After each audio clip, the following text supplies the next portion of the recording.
Hello, everyone, and welcome to another episode here on Tales from the Wandering Scribe. I'm your host, Gabriel Garcia. Many of you know me as the Wandering Scribe and the Wandering Quill. And joining us today is an historian making their official debut here on the show. Now, as a recent first-generation graduate of the College of William and Mary, my guest today strives to make history relevant and respected in the lives of those around her, particularly younger audiences. She believes history isn't old-fashioned or stuck in the past. It is living and active, shaping the cultural current of everything we know and love, or anything but. Whether it's an event, essay, video, interview, or installation, her passion explores new, creative, and engaging experiences that make that very idea appreciated. Coming with a focus on the early African American, she investigates history and culture on a public display as a research assistant for the Fayetteville History Museum. University helped her recognize public history's role as the front line for national and local perceptions of heritage and cultural memory. She is learning the substance of trust building in descendant and community engagement, and a bunch of lessons within the field invite her to understand disciplinary study as an invaluable resource. But most of all, she revels in the art of asking questions and having the willingness to listen. This curiosity, once fueling her undergraduate studies, now inspires her to share her mission with the world wherever that takes her.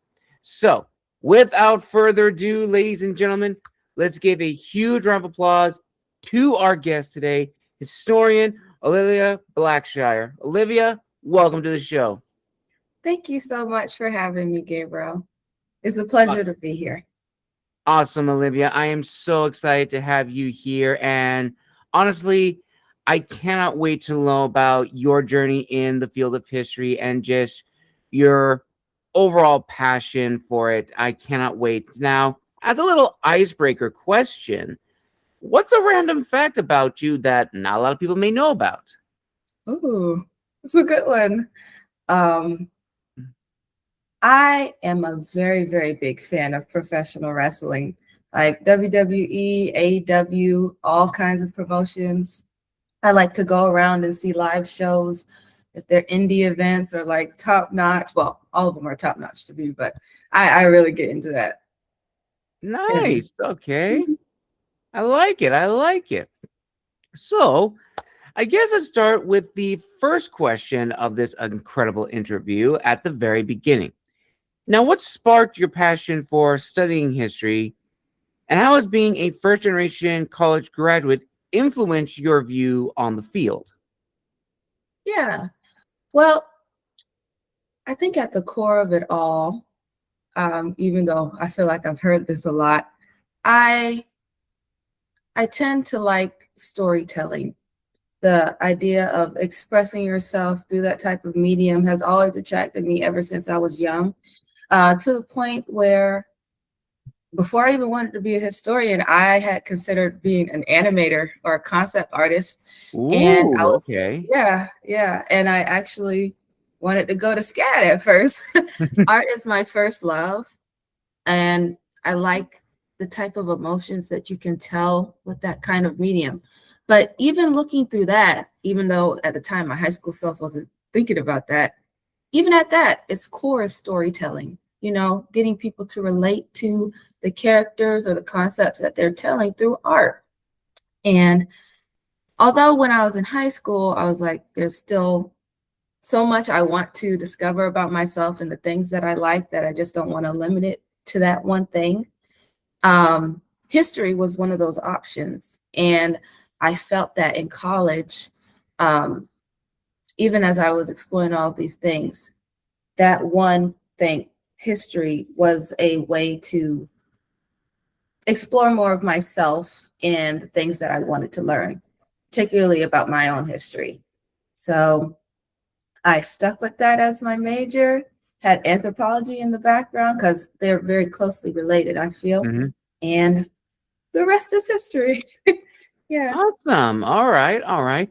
And what sort of drove you to this what's the one thing of this field within history among the many disciplines in history? What drove you to this particular field of study?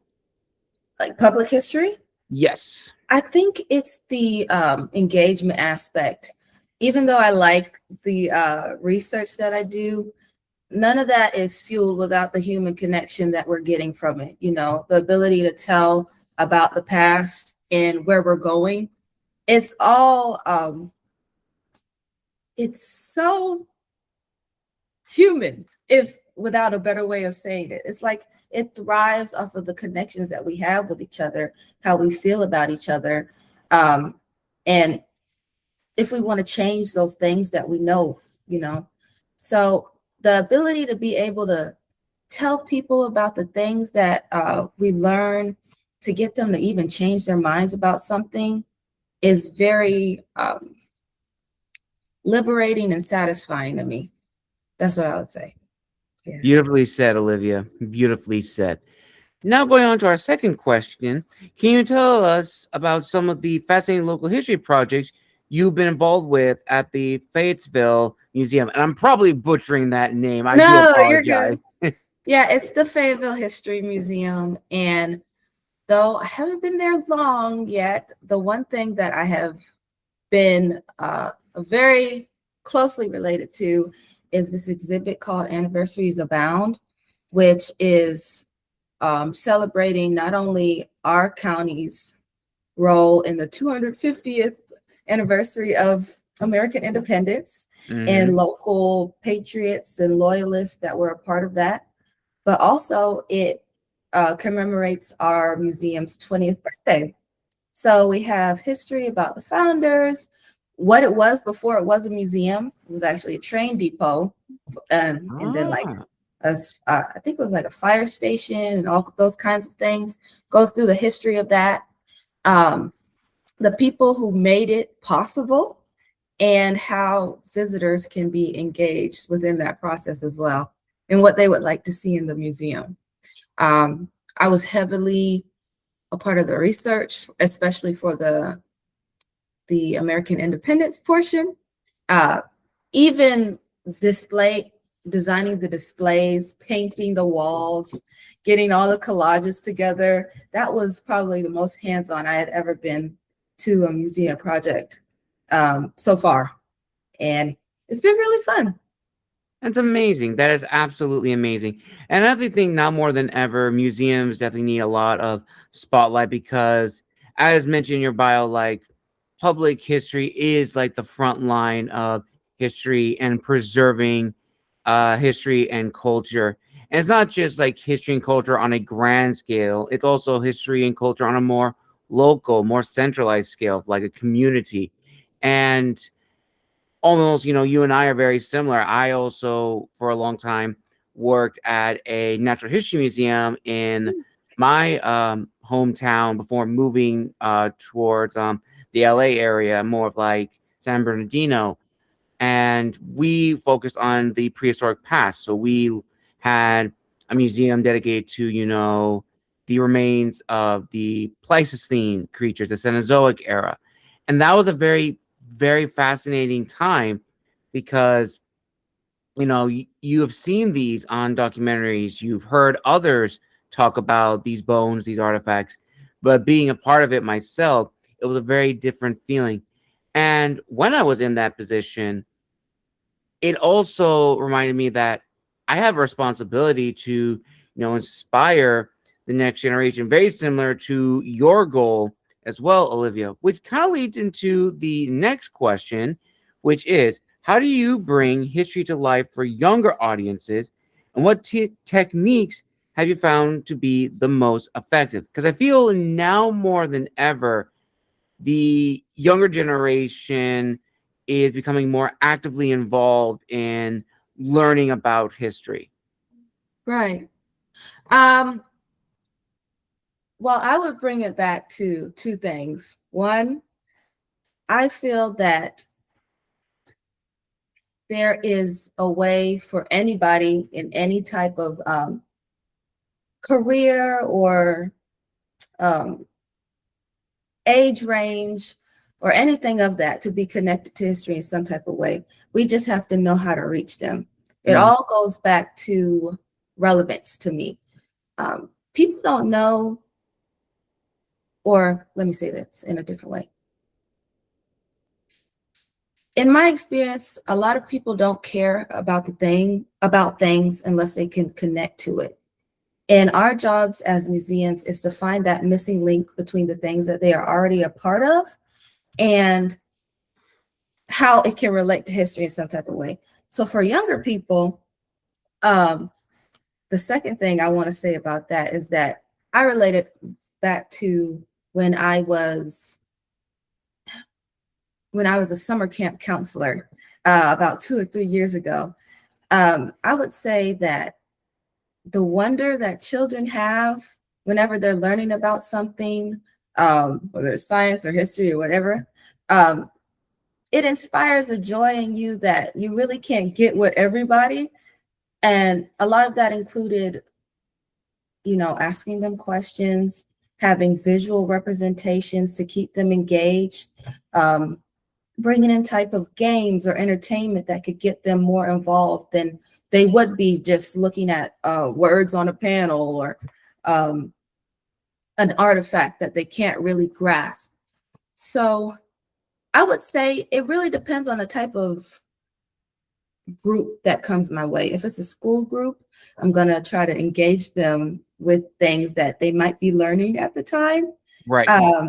If it's a summer camp group, I would try to make it fun, whether it was a school group or a summer camp group or not. I would try to find types of interactive portions that could make them light up and about the things that we're trying to teach them. And most importantly, I would try to spark that curiosity that they have inside themselves. Ask them questions. Try to get them curious about the things that they're looking at. And most importantly, I would say I wouldn't take their age as something to look down at just because that they're, 6 or 8 or however old. That doesn't mean that they're not capable of really interacting with history themselves. They themselves are a part of history. Kids from all types of ages have been pivotal to a lot of the events that we talk about, even the revolution, if you think about it. And I want them to know that they're important too. They're involved too. And I don't want their lack of experience to be something that keeps them away from that process, And I feel like that's a big reason why in schools, a lot of people don't engage with history because nobody has ever made them feel a part of that process, if that makes sense. Yes, and I think a lot of my colleagues would definitely agree with that mindset, Olivia. And also, history nowadays is being taught as names, dates, and places, which is not. It's absolutely not. History is more than just that. And also, I think more than ever, history is also branching out, and it needs to branch out and be taught, the other aspects of history that has often been forgotten, or history that has often been seen as, not as significant or not as important, but it is important. And I think if we go back even to the American Revolution, there's a whole bunch of aspects of the American Revolution era that we don't get, taught as much. One case, for example, that I actually did a piece on was, of course, the first true integrated unit in the American Revolution, which was, of course, the Rhode Island Regiment, because everyone thinks of integration in the 1950s, which is true that we did see the integration and desegregation of the United States military, but that concept existed in the infancy of this great country. But yet nobody knows anything about it. Nobody talks about the unit. No one talks about the people who are involved. And it's ultimately very, very sad and very tragic, which leads into my next question, Olivia, which is, what are some key moments or incidents in early colonial America that you have found in research that have often been overshadowed in the standard historical narrative? Yeah. Well, I would also say it relates back to the second question, just now thinking about it. Though it wasn't at my current job. In college, going back to children, I learned a lot about the Williamsburg Bray School, or just the Bray School complex in general, where it would take free and enslaved African American children and would teach them literacy, and it's debated whether writing was or not, but some do say writing, under Anglican teachings and principles. And it would go all the way from Williamsburg up into Nova Scotia. And while I was in college, we did a lot of research on the correspondence between the Bray School admin, the founders, people who were funding it, and those who were running the school. And you not only learn a lot about the kids themselves, the people who we're trying to find, but about concepts of religious education in colonial America and how one's conceptions of freedom may look different depending on the state of bondage that they're in, you know? Yes. These things that they were learning, first of all, you can't just think of them as like people who were getting helped out. Even in that situation where they're getting a sense of, I guess, knowledge about them, there's a lot of factors to consider. The same people who are helping you are also saying that you are not worthy enough to be considered on the same footing as them. And ultimately, that the things that you're learning are going to be for their benefit, to continue your subservience. But in that same note, within that religious teaching, you have enslaved children and their families who they're also learning from, that we also have to consider the back and forth with, who are looking in these same teachings and seeing a type of freedom that maybe their masters, or rather enslavers, are not trying to give them. And right. within those type of things, you can see maybe a quiet resistance, whether it's in the questions that they ask and what they bring to school, maybe the things that they're even learning outside of school. Within my research and within the other people that were researching with me, we have people who ran away, maybe not within school, but after they were schooled, in wants of a better life, who had claimed within these Virginia Gazettes that they claimed to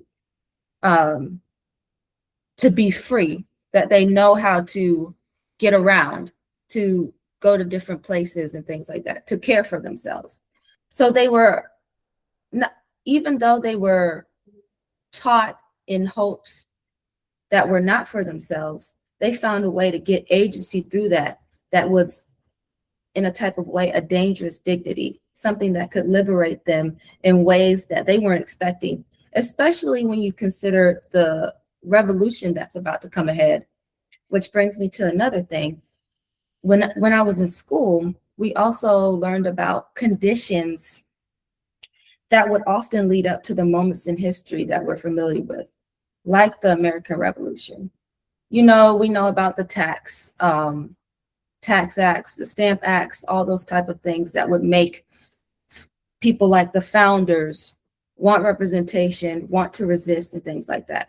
But sometimes we don't talk about things like Lord Dunmore's proclamation. Yes. Bringing it back to African American history, how that could also have been rising tensions within the community, because when Lord Dunmore set off that proclamation, he was giving African American enslaved African Americans the chance to be free if they would go onto the loyalist side, which would not only make their enslavers scared, but would also bring tensions with one another within Williamsburg, within other patriot settlements. So that's something we also have to think about. It's not just the people that are signing the declarations or are enacting war that are getting this stuff started. We have to think about the farmers, the teachers, the enslaved, who are also being affected by the type of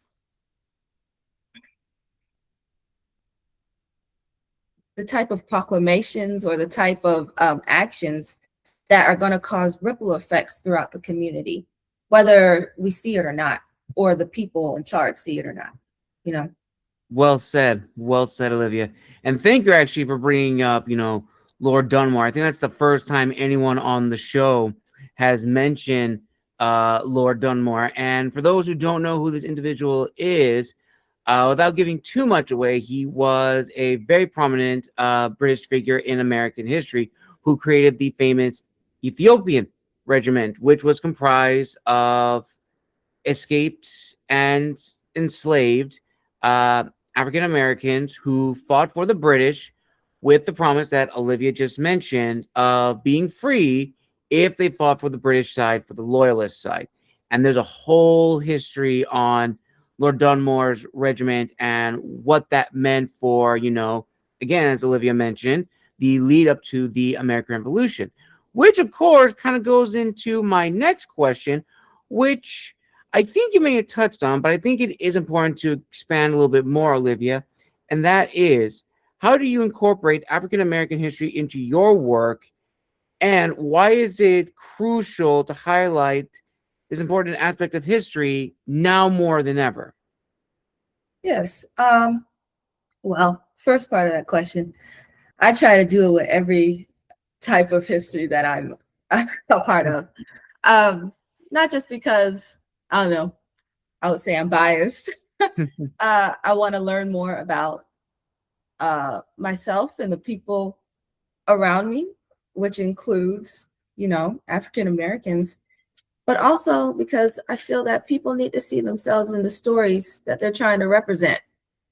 And if I can't see myself, or if others like me cannot see themselves in what we're trying to show them, I feel like we're missing a lot of our bases, or we're not intentional to the mission that we're trying to portray.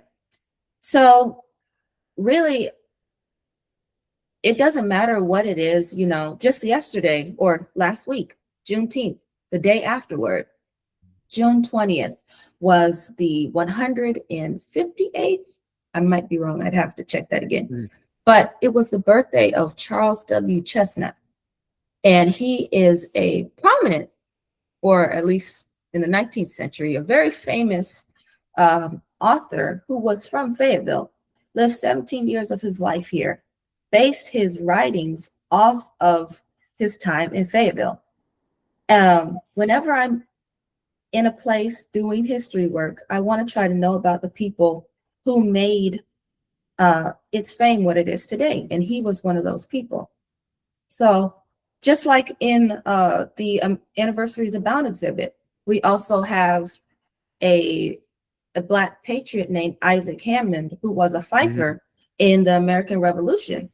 And after he served his time in the military, he also served as a fifer for the Fayetteville Light Infantry, which is one of the oldest volunteer militias in the South. And he was their first fifer for over 30 years, and they still honor his name at his birthday every year. And yeah, I think my effort to talk about these types of histories can expand into all different types of areas. It doesn't have to be just early colonial history.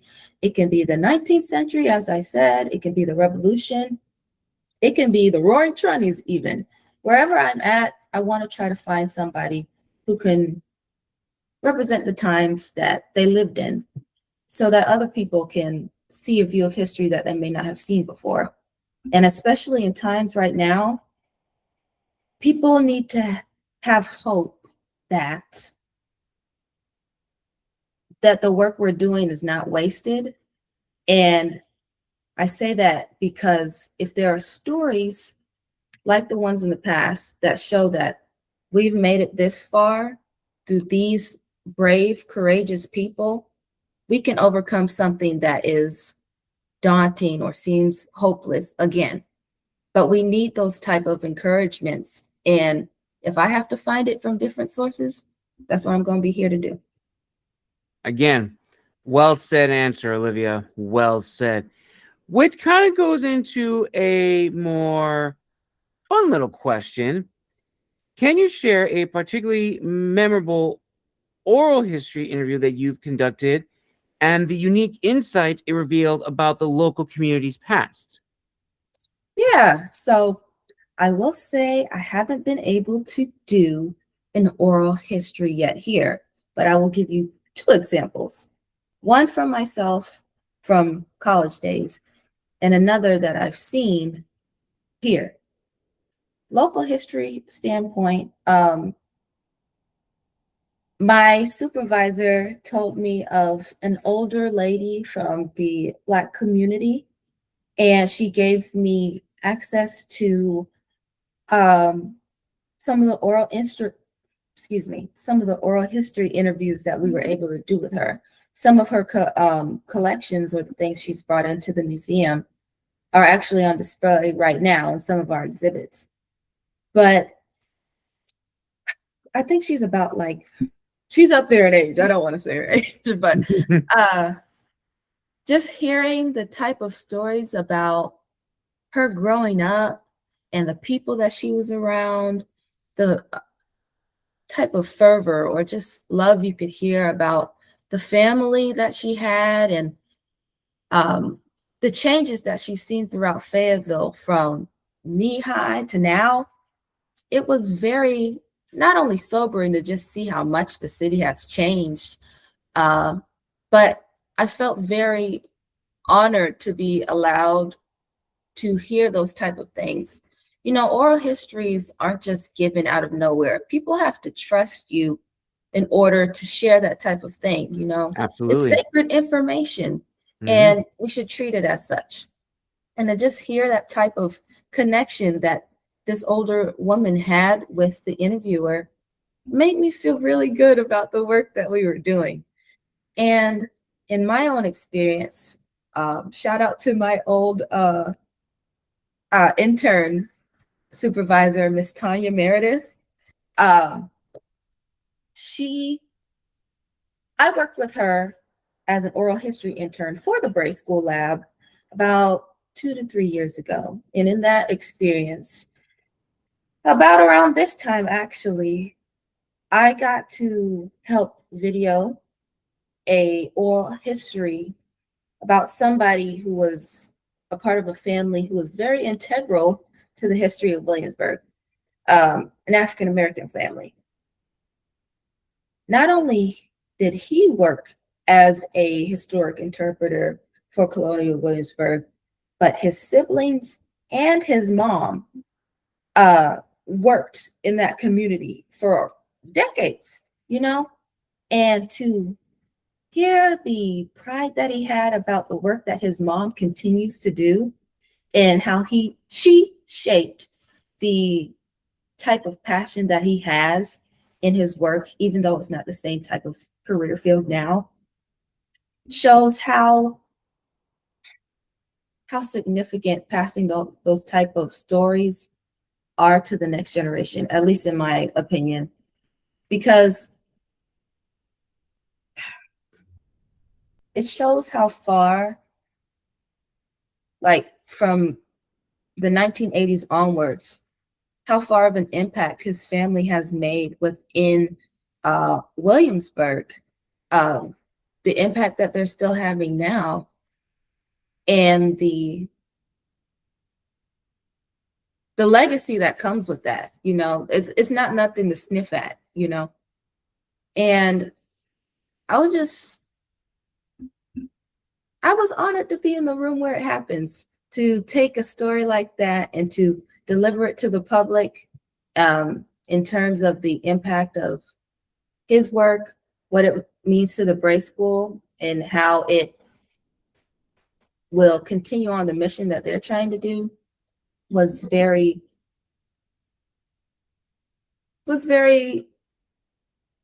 joyful, for lack of a better term. Nice. I gotta get you in contact with my good friend, Dr. Chrissy Riley. She also is an oral historian, and she has done a lot of oral interviews. And honestly, I think you guys would hit it off very, very Yeah, nicely. Yeah, she I is love that. amazing. She does have a sailor's mouth, just letting you know, but she is All right with me. amazing. She did a Yeah, dissertation on the Philly cheesesteak, which I was impressed by of how she was able to do that, but it yeah, worked. that's interesting. Like just on the sandwich, how it came to be.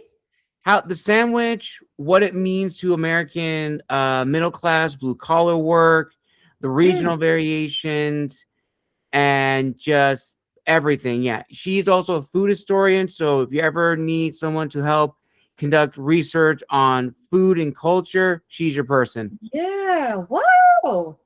She sounds like a really awesome person. She is. Shout out to Dr. Christy Riley. Make sure to go and give her a follow. She is amazing. And that kind of leads into a question that I actually have. It's actually not in the list that I sent you, but I think this one is very important. And that is throughout, as you are building your career, Olivia, in the field of history, working in museums, doing research, conducting, your own interviews, and also making history engaging and amazing for the younger generation. Are there any special people, and I think you've name dropped a few in this interview, but are there any special people, any fellow historians or colleagues that you would like to give a shout out who have helped you on your journey and have helped you, mold you into the person you are now? Oh man, I have a laundry list, but I'm not going to be able to do all of them. But yeah, first, as I said, Miss Tanya Meredith. She's my road dog. She's working in Colonial Williamsburg as we speak right now. But she was very impactful to me, like just to get that process of community engagement in the work it takes to build trust within the places that you're trying to research. She was very impactful for that. I learned a lot about the history of Williamsburg, Virginia in general, and just the road trips we would take to learn about that kind of thing made it very tangible. I like to feel immersed, and immersed is what she made me feel. Awesome. So, yeah, I would also like to thank my mentor, and there's so many ways I could describe her. Teacher, friend. She was also my advisor for college. Dr. Oh Lord, Dr. Jody Allen. She works in the history department for the College of William and Mary.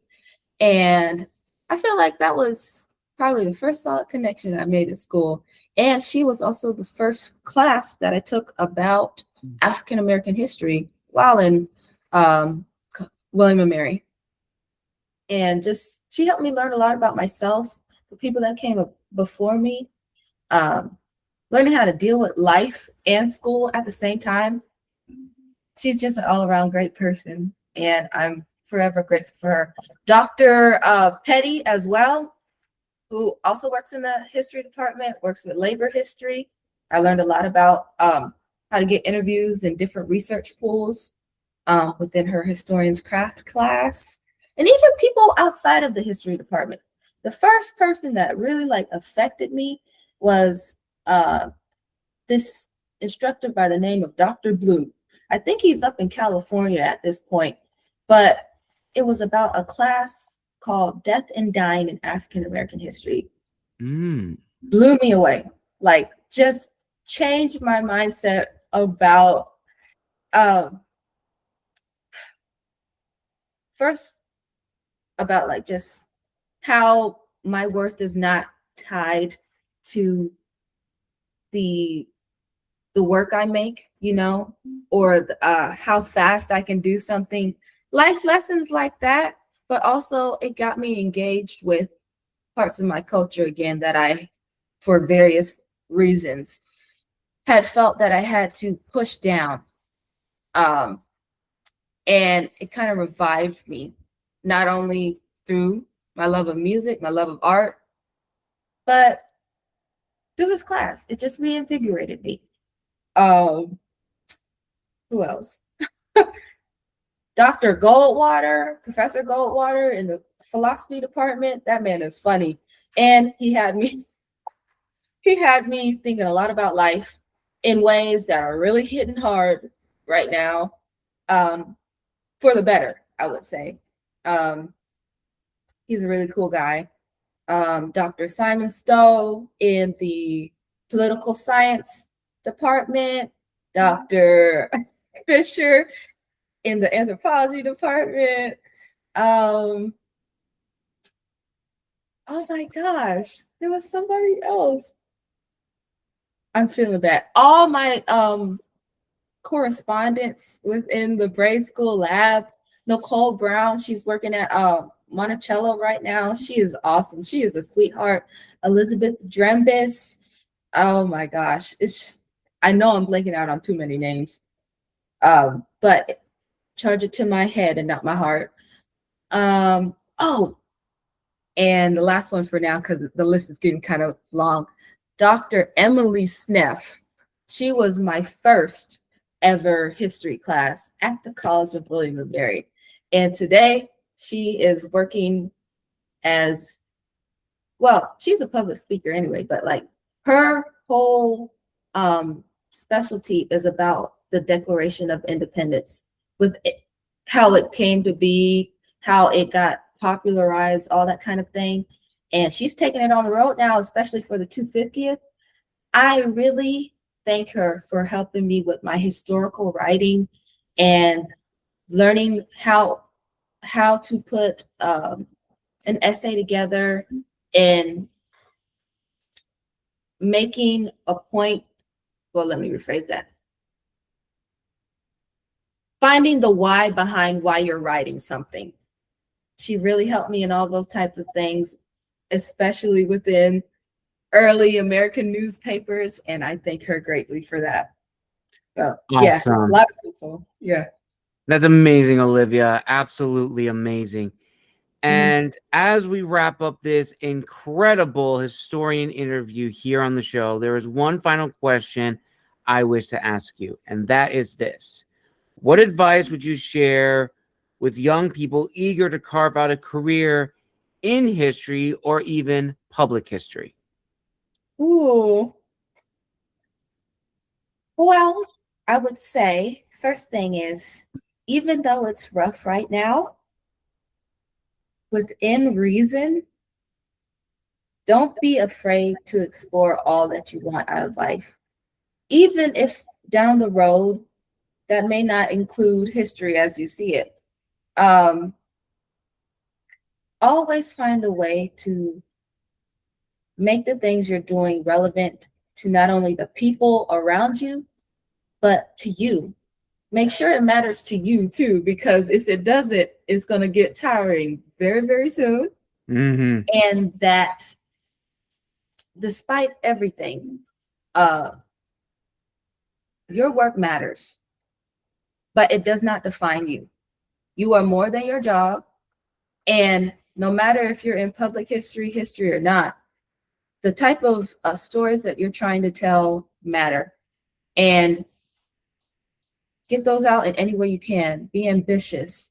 Do it online. Do it on LinkedIn, YouTube even, wherever you can, find a way to make your voice be heard. Well said. Powerfully said, Olivia. And on that note, ladies and gentlemen, we conclude this incredible Spotlight Historian interview here on Tales from the Wandering Scribe. I want to give a huge thank you to Olivia for coming on the show, making her official debut. Now, Olivia, where can people find you on social media if they want to reach out and connect? And are there any special projects that you're going to be involved with for the summer and for the rest of 26? Yeah, so right now, if you want to follow me on LinkedIn, it's just Liv Blackshire. I also post on Facebook and Instagram, but through the Fayetteville History Museum, I would say to follow their Instagram and socials so that you can stay updated on the type of exhibits that we're putting out. In the summer, I would say it's still going to be focused on American Revolution things, but down the pipe, it might be more African American history and even entertainment history focused. So stay tuned for that. It can really switch on a dime what I'm a part of, but I love that about my job. And I feel like the fact that I'm able to do so much is what keeps me going. Yeah. Excellent. I'll link all those down below in the description of this video, ladies and gentlemen. And if you'd like to see Olivia back on the show in a full-length historian's interview as we dive deeper into her background, her research, and a little bit more about her museum experience, you know what you have to do. Like this video, comment down below, and subscribe to the channel. And if you'd like to see Olivia be part of a roundtable of the next generation of historians, same thing. You have to do all three, and I will make it happen. And until next time, this is the Wandering Scribe and the Wandering Quill signing out. Wish you all a wonderful day wherever you are in the world. And a huge thank you to Olivia. We wish her the very best on her journey and can't wait to see what she has in store for us in the field of history and beyond. Until next time, everybody, have a wonderful day and see you next time.